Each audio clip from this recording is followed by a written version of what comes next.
IPL చూసి bore కొట్టిన వీళ్ళందరికీ కూడా ఇప్పుడు మంచి టెస్ట్ మ్యాచ్ అయితే మన ముందుకు వచ్చేసింది. India versus Afghanistan first day అయితే మ్యాచ్ అయిపోయింది అండ్ మన వాళ్ళు మంచి స్కోర్ చేశారు. అండ్ ఆ స్కోర్ ఎలా ఉంది అండ్ మోర్ ఓవర్ ఎవరు సెంచరీలు చేశారు, ఎవరు ఎక్కువ వికెట్లు తీసుకున్నారు, ఈ రోజు జరిగిన స్పెషల్ అట్రాక్షన్స్ ఏంటి, అన్ని విషయాలు చెప్తారు. కాబట్టి వీడియోని చివరి వరకు చూడండి. నేను మీ పవన్ కృష్ణ, మీరు చూసిన sports 99 TV. And India first innings complete అయ్యేసరికి 85 ఓవర్స్లో 368 రన్ చేశారు. జస్ట్ 3 వికెట్స్ మాత్రమే కోల్పోయారు. ఒకసారి ఆ స్కోర్ వివరాలు చూసుకుంటే మాత్రం యశస్వి జైస్వాల్ మంచి ఆపర్చునిటీ, కాకపోతే కాస్త తొందర పడ్డాడేమో అనిపించింది. 32 బాల్స్కి 24 రన్స్ మాత్రమే చేశాడు, కానీ 5 4లు కొట్టాడు. అందులో 75 స్ట్రైక్ రేట్తో ఆడాడు. బట్ మొహమ్మద్ సలీం బౌలింగ్ లో అఫ్సర్కి క్యాచ్ ఇచ్చి అవుట్ అయిపోయాడు అనమాట. అక్కడ కాస్త తొందర పడకుండా ఉండాల్సిందే. అండ్ కేఎల్ రాహుల్ వచ్చిన అవకాశాన్ని ప్రాపర్ గా యూటిలైజ్ చేసుకున్నాడు. మంచి కంబ్యాక్ ఇచ్చాడు. 165 బాల్స్ లో 100 రన్స్ చేశాడు. 11 4లు కొట్టాడు. 60 స్ట్రైక్ రేట్ తో ఆడాడు. అండ్ జయూర్ రెహమాన్ బౌలింగ్ లో క్యాచ్ ఇచ్చి అవుట్ అయ్యాడు అనమాట. సో సెంచరీ కొట్టిన హ్యాపీనెస్ ని ఎక్కువసేపు ఉంచలేదు ఆఫ్ఘనిస్తాన్. వెంటనే అవుట్ చేసి సరే సెంచరీ చేశారుగా, ఇంకా వేరే వాళ్ళకి అవకాశం ఇవ్వండి అని చెప్పి పంపించేశారు.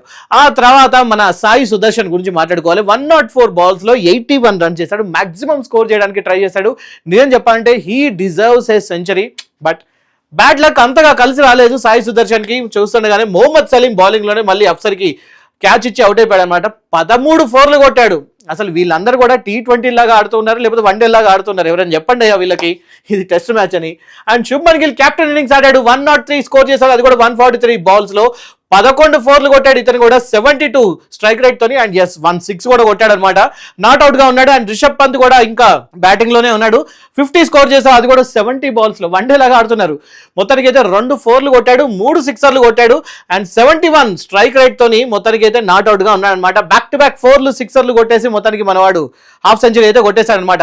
సో ఓవరాల్ గా ఇన్నింగ్స్ సమరీ చూసుకుంటే మాత్రం 368 స్కోర్ చేశాడు. 85 ఓవర్స్ లో 3 వికెట్ లాస్ అయ్యి. అండ్ రన్ రేట్ చూసుకుంటే 4.33 మెయింటైన్ చేస్తూ ఉన్నారనమాట.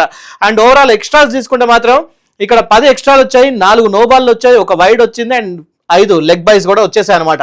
అండ్ అంతేకాకుండా ఇక్కడ ఓవరాల్ గా ఇక్కడ మనకి 368 స్కోర్ లో బౌండరీల ద్వారా ఎంత స్కోర్ వచ్చింది, సింగిల్స్ ద్వారా ఎంత స్కోర్ వచ్చింది, డబుల్స్ ద్వారా ఎంత స్కోర్ వచ్చింది అనేది చూసుకుంటే మాత్రం సింగిల్స్ అండ్ డబుల్స్ మీదనే 250 స్కోర్ చేశారు. బా, ప్రతి బాల్ 6 4 కొడుతూ చూసి బోర్ కొట్టేసింది మనకి. నిజం చెప్పాలంటే IPL and T20 world cup జరిగిన రోజుల నుంచి టెస్టులో మళ్ళీ వికెట్ల మధ్య పరిగెడుతూ ఏదైతే ఆ ప్రాపర్ క్రికెట్ ఆడుతూ ఉన్నారో అది చూడగానే చాలా బ్యూటిఫుల్ అనిపించింది అనమాట.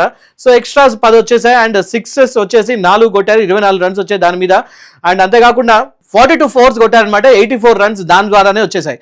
అండ్ చూస్తుండగానే మన వాళ్ళు మంచి స్కోర్ చేశారు. అండ్ ఇవాళ మొత్తం మ్యాచ్ మీద ముఖ్యమైన పాయింటర్స్ ఒకసారి చూసుకుంటే మాత్రం శుభ్మన్ గిల్ 103 స్కోర్ చేశాడు, కెప్టెన్ సెంచరీగా సాధించాడు. అండ్ నాట్ అవుట్ గా ఉన్నాడు. మరి చూడాలి మరి శుభ్మన్ గిల్ 150 కూడా చేస్తాడా లేదా, కామెంట్ చేయండి.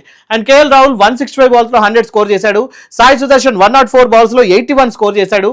రిషబ్ పంత్ తీసుకుంటే 3 6ర్లతో హాఫ్ సెంచరీ పూర్తి చేశాడు. అండ్ భారత్ 3 వికెట్లు మాత్రమే కోల్పోయి 350 స్కోర్ దాటింది. అండ్ 7 వికెట్స్ ఇంకా ఉన్నాయన్నమాట. అండ్ ఆఫ్ఘనిస్తాన్ ఇప్పటి వరకు అత్యంత బెటర్ బౌలింగ్ చేసింది ఎవరు అంటే అది కేవలం మొహమ్మద్ సలీం మాత్రమే. 2 వికెట్లు తీసుకున్నాడు, కానీ 67 రన్స్ కూడా ఇచ్చాడనమాట. సో పర్లేదు, మంచి బౌలింగ్ కూడా వేశాడు. అండ్ భారత్ రన్ రేట్ వచ్చేసి 4.33 పరుగులు ప్రతి ఓవర్కి చేశారనమాట.